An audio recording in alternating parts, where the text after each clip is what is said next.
Bien, bienvenidos nuevamente a la planificación de la evaluación de los aprendizajes. En esta segunda parte nos corresponde examinar los elementos de la planificación de la evaluación de los aprendizajes. Recordando un poco, estos elementos pues corresponden primeramente a los objetivos, a las habilidades, que son conocimientos, actitudes y destrezas a ser evaluadas, los resultados esperados relativos a las categorías de evaluación, las evidencias de desempeño, el conjunto de actividades evaluativas y lo concerniente a la retroalimentación de los aprendizajes. Entonces, el primero de los elementos, los objetivos. Estos hacen referencia a los objetivos de la unidad didáctica y ellos contienen las habilidades, los contenidos a ser desarrollados y comprendidos. Ahora bien, las habilidades que las encontramos en los objetivos se refieren a todos aquellos conocimientos, destrezas y actitudes que deben ser comprendidos y que están presentes en el objetivo específico de la unidad didáctica. Hay una habilidad principal, pero pueden haber otras en el cuerpo de la redacción. Ahora bien, cuando dice acá que deben ser comprendidos, no quiere decir que solamente son entendidos a nivel conceptual, sino que también son puestos en práctica.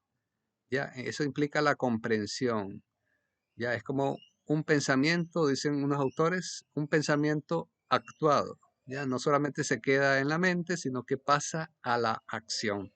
Esos serían el conjunto de habilidades.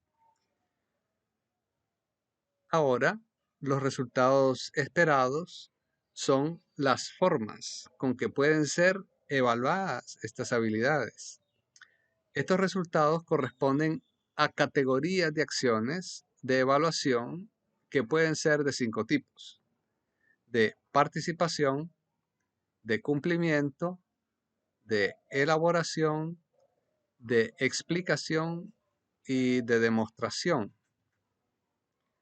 Ahora bien, como se verá, estas 5 categorías, un poco más explicadas o ampliadas, hacen referencia a un conjunto de acciones que están vinculadas a estas categorías. Es decir, que las acciones relacionadas con la participación podemos encontrar la colaboración, la contribución, la cooperación, el aporte, la implicación que tiene el estudiante, la empatía que pueda tener, la autorregulación. Este tipo de acciones van bastante vinculadas también con el aspecto actitudinal. Entonces, cuando aquí hablamos de la participación, lo podemos relacionar con aquellas actitudes que el estudiante debe manifestar o haber puesto en desarrollo. Cuando hablamos de la elaboración, aquí hablamos de algunas acciones como de la innovación, de la creatividad, del diseño, de la aplicabilidad, es decir, de ese tipo de habilidades y destrezas que el estudiante debe tener al momento, digamos, de construir una maqueta, por ejemplo, o de elaborar un mapa conceptual. ¿Ya? Todo lleva una estructura, entonces debe saberla hacer de tal manera que tenga equilibrio y pueda comprenderse a la vista, o a desarrollar una tabla, o a elaborar algún producto de tipo plástico. Cuando hablamos de la categoría de cumplimiento, aquí podemos ver algunas acciones como el seguimiento de orientaciones, el progreso que se ha ido teniendo de las acciones a ser desarrolladas, el avance que se ha tenido, la efectividad con que se han hecho, la precisión o la aproximación con que se han desarrollado las acciones y se han llegado incluso a algunos productos o respuestas, la pertinencia de los resultados. Entonces aquí todos estos elementos ayudan a evaluar al estudiante dentro de una categoría de cumplimiento. Cuando aquí hablamos de la explicación, encontramos principalmente acciones vinculadas con la red conceptual, por ejemplo, la opinión, comentario, valoración, la aclaración, la descripción, el aporte crítico, la interpretación, el análisis, la argumentación, la exactitud. Y cuando hablamos acá, la última categoría de demostración, pues hablamos algunas acciones como la expresividad, la exhibición, la pertinencia del discurso, la comprobación, la innovación o la presentación. Entonces, lo que se da a entender acá con todas estas acciones vinculadas para cada categoría es que cualquier actividad, en el caso de las ciencias sociales, ya fundamentalmente, que se desarrollen como habilidades que el estudiante tiene que manifestar, van a desembocar, al fin de cuentas, en algunas de estas 5 categorías de evaluación. ¿Ya? Por ejemplo, elaborar un examen tradicional, ya sabemos, ¿no? Entra dentro de la categoría de explicación, porque al fin de cuentas lo que se necesita o lo que se requiere es que el estudiante explique. Al elaborar una maqueta, posiblemente pues, va a entrar en elaboración. Pero cuando se quiera que el estudiante haga una demostración de algo, y por lo mismo, pues haga una presentación que exprese algo, pues iremos a la categoría de demostración. Asimismo, ¿no? Cuando se va a presentar un avance de un producto no terminado, pues vamos a estar a ver el nivel de cumplimiento. Y cuando queremos evaluar actitudes, pues vamos a la categoría de participación y revisamos pues algunas de las acciones vinculadas y todo lo que esté relacionado con las actitudes. Entonces aquí está el conjunto de categorías de evaluación. El cuarto elemento son las evidencias de desempeño. Es decir, nuestras categorías de esos resultados esperados tienen que evidenciarse a través de una manifestación que serían los desempeños del estudiante.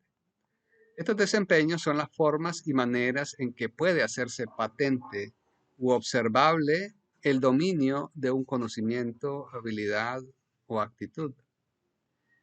Igualmente, pues hay uno principal, pero puede haber otros en el cuerpo de la redacción.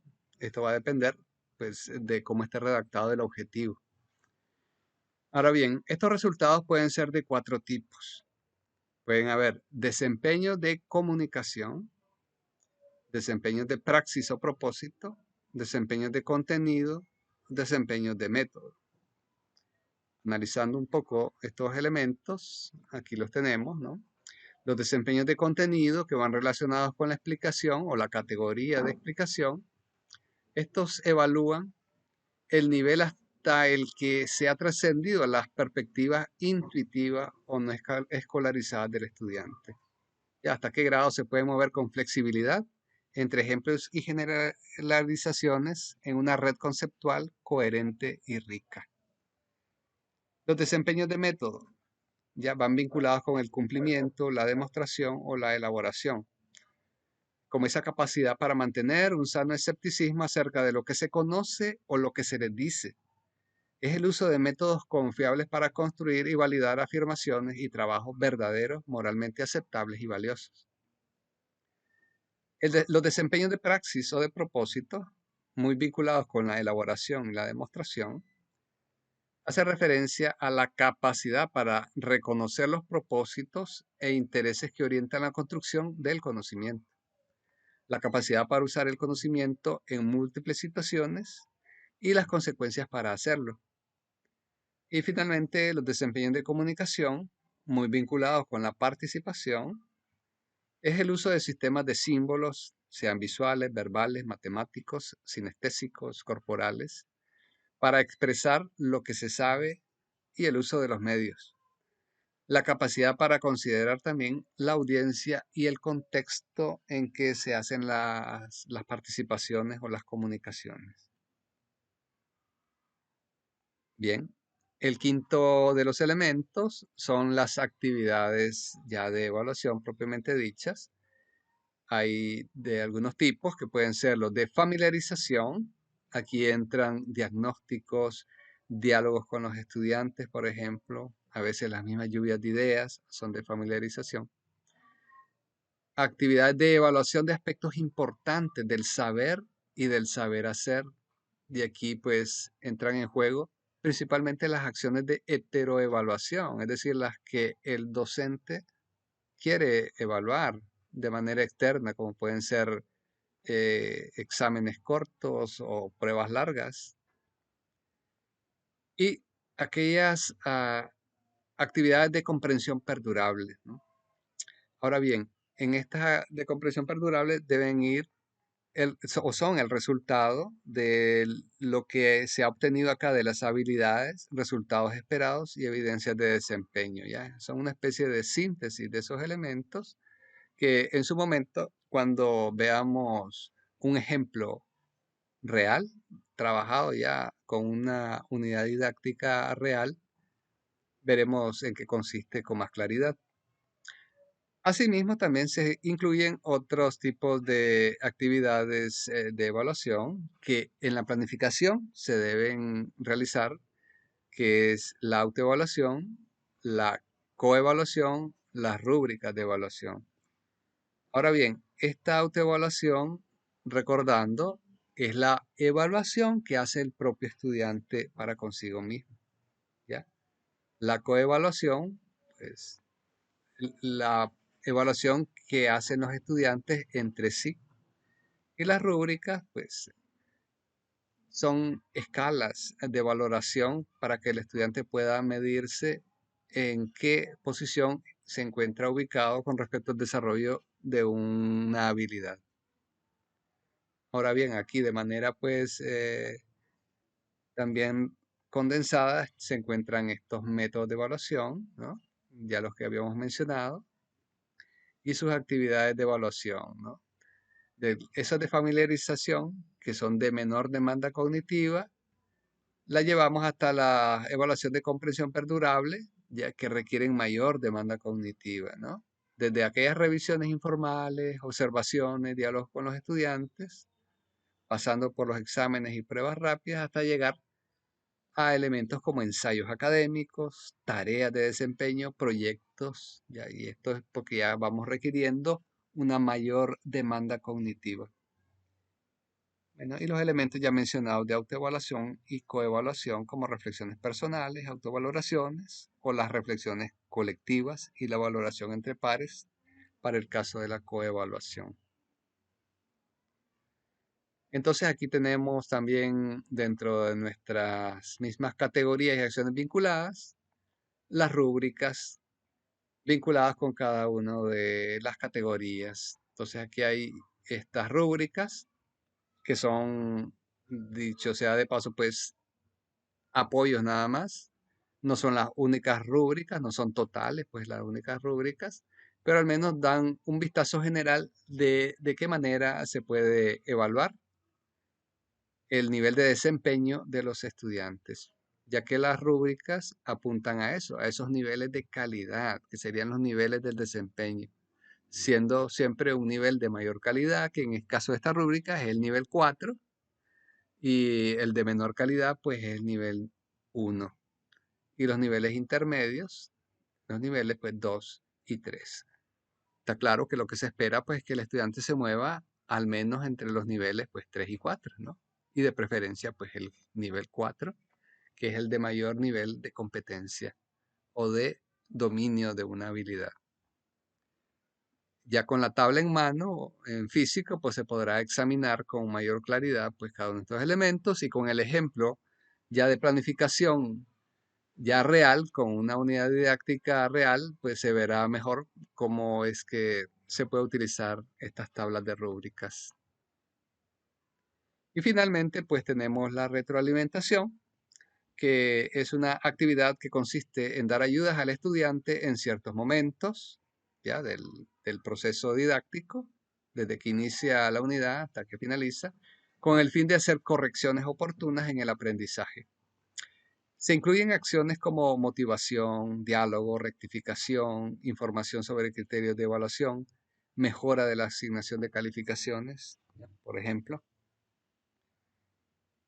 Y bien, entonces estos son los elementos de la evaluación y hasta aquí llegamos con esta segunda parte, esperando haber hecho un progreso más en el conocimiento de estos elementos para irnos profundizando posteriormente en lo que serían las funciones que juegan cada uno de estos 6 elementos de la planificación de la evaluación.